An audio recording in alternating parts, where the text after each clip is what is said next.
तो वो फेकनेस या वो इंटॉक्सिक या वो कंफ्यूज्ड रिलेशनशिप के कॉन्टेक्स्ट में वो चीज़ थी। हाँ, बिल्कुल फेक है, अभी तो रिश्ता है भी नहीं। लास्ट एक हफ्ता वो लोग दूरियां बढ़ा लेने की कोशिश की है एक दूसरे पे, और I was not interested in their love story.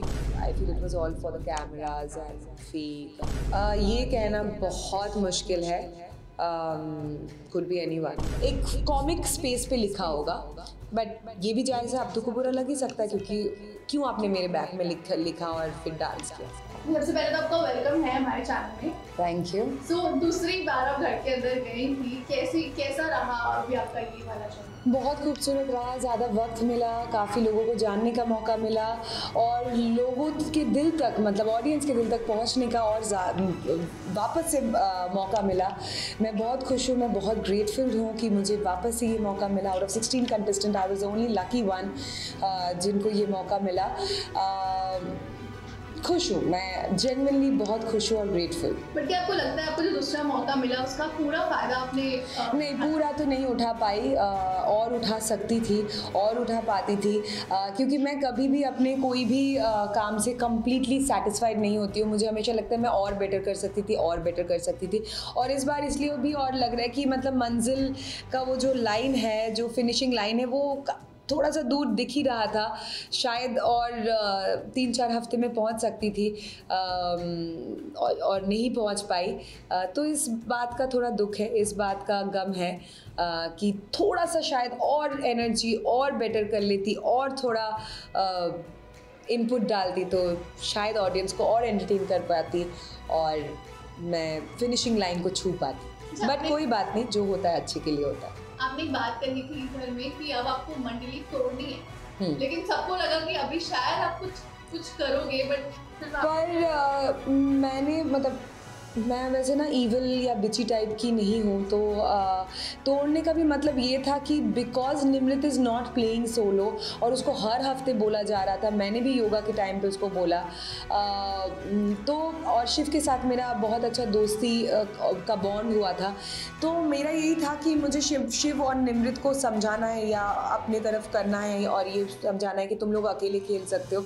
Shiv बल्कि जो खेलता भी है, और निमृत को भी ये समझाना था कि तुम अकेले खेल सकते हो। शायद डिफरेंट तरीक़ों से मैंने समझाने की कोशिश की, पर बात यह है कि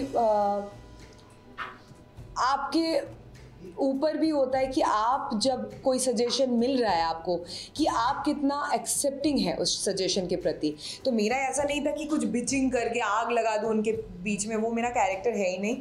तोड़ने का मतलब यही था कि उनको समझाया जाए कि अकेले खेलो, everybody is playing alone, please अकेले आए हो शो में, साथ में कास्टिंग नहीं हुई है, अकेले आए हो, अकेले निकल जाओगे, या तो अकेले फिनाले तक जाओगे, तो अकेले खेलो। बट मैंने निमृत को कई दफ़ा समझाने की कोशिश की, वो नहीं समझी। टीना को लेके आपने स्टेटमेंट दिया था, आपने कहा था कि जो लोग जिन्होंने जिसने तोड़े उसने खुद का घर नहीं बसता, वो एग्जैक्टली क्या? तो एक्चुअली टीना और शालीन किचन में थी, और उसी कॉन्टेक्स्ट में ये बात हुई थी, और कहीं ना कहीं सलमान सर के ये वीकेंड के वार पे जब उन्होंने बोला, उससे पहले ही सबको पता था और सबको लग भी रहा था कि it is for the cameras, it is for Tina's benefit. और शालीन की तरफ से वो काफ़ी जेन्युइन था, क्योंकि शालीन ने काफ़ी कुछ किया है टीना के लिए, शो में टीना ने भी किया है। तो वो फेकनेस या वो इंटॉक्सिक या वो कंफ्यूज्ड रिलेशनशिप के कॉन्टेक्स्ट में वो चीज़ थी। मैं ज़िंदगी में कर्मा में बिलीव करती हूँ कि आप जो करोगे आपको फल उसके मिलेगा ही। What goes around comes around, it's life is always like a circle. तो इस बात पे मेरी सौंदर्या के साथ बात हो रही थी कि आप जो करोगे तो वही आपके साथ फल रूप में आएगा। अच्छा, काफ़ी लोग टीना और शालीन के रिश्ते को फेक बोल रहे हैं, आप घर के अंदर से आप दूसरी बार देख रहे हैं, तो क्या लगता है? हाँ, बिल्कुल फेक है, अभी तो रिश्ता है भी नहीं। लास्ट एक हफ्ता वो लोग दूरियां बढ़ा लेने की कोशिश की है एक दूसरे पे। शालीन की तरफ से मुझे उतना फेक नहीं लगता है। इनफैक्ट सलमान सर ने जब शालीन को समझाया लास्ट वीकेंड के वार पे, वो काफ़ी उससे डिस्टर्ब्ड भी हुए शालीन।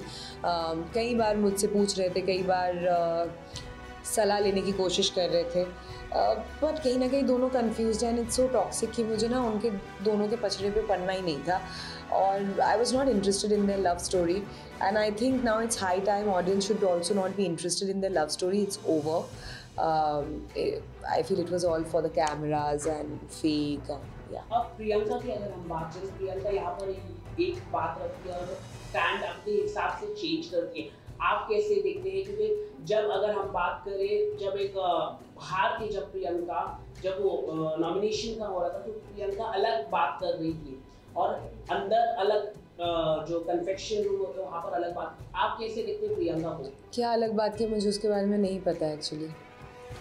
मतलब गलत स्टैंड नहीं लेती, जिसके पीछे बोलेगी हाँ ये सही है, लेकिन सामने नहीं बोल पाती प्रियंका। ये सलमान सर ने भी उसे कई बार बोला है कि आप अपने कन्वीनियंस के अनुसार चीज़ें स्टेटमेंट्स चेंज करती है, बट मुझे लगता है कि कभी कभी शायद वो कंफ्यूज हो जाती होगी बोल के, शायद वो ऑडियंस को या लोगों को लगता होगा, but she is a very genuine person और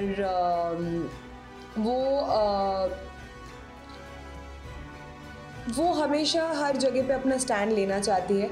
शायद उनके अंदर थोड़ा सा ज़्यादा है ये चीज़, मैं सही हूँ, मैं ये वाला चीज़, बट फिर भी मुझे लगता है कि she is genuine and she is doing justice to herself. आपको लगता है शिव ठाकरे और प्रियंका में से कौन जीत पाएगा बिग बॉस फिनाले? ये कहना बहुत मुश्किल है, could be anyone, very close, but यही दो नाम मैं एज फाइनलिस्ट देखती हूँ। अच्छा, टीना की मम्मी जब घर पर आई थी तो उन्होंने आपको टीना समझ के गले लगा लिया था और आप काफी इमोशनल लग रही थी, और यहाँ पे अर्चना चिल्ला के कह रही थी कि उनको ये लगा कि वो आप टीना है। वो बात मैं विश्वास कर ही नहीं सकती थी अर्चना जो कह रही थी, और सिर्फ मैं नहीं, वहाँ से साजिद जी भी अर्चना पे चिल्ला रहे थे, शायद वो एपिसोड में नहीं दिखा होगा। साजिद जी भी बोल रहे थे आई यू स्ट्यूपिड अर्चना, वो लोग एक दूसरे को 10 साल से जानते हैं, बकवास मत कर यार, राशन चला जाएगा, प्लीज़ स्टैचू मतलब फ्रीज हो। पर अर्चना को दिख जाता है सारी चीज़ें। हाँ, मैं इमोशनल इसलिए हो गई थी क्योंकि काकिमा के साथ मेरा काफ़ी क्लोज बॉन्ड रहा है ऑल दीज ईयर्स, जबकि टीना के साथ कभी दोस्ती होती थी नहीं होती थी। पिछले 2-2.5 साल हमारी बातचीत भी नहीं थी, एकदम एब्सोल्युटली बातचीत कम, बट काकिमा और मेरी मम्मी की हमेशा दोस्ती रही है। I respect Kakima, I love Kakima. मेरी मम्मी भी टीना से बहुत प्यार करती है, और काकिमा के अंदर ना मेरी मम्मी की भी एक छवि मुझे दिखती है क्योंकि दे आर क्लोज फ्रेंड्स।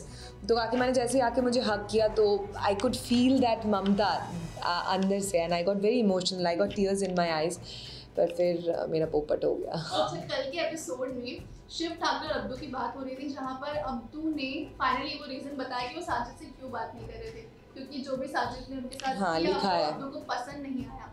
आपका क्या उसमें टिके कि साजिद और जो अब्दू के लिए करते हैं बाकी घर वालों के लिए, आपको क्या लगता है कितना रियल कितना फेक है?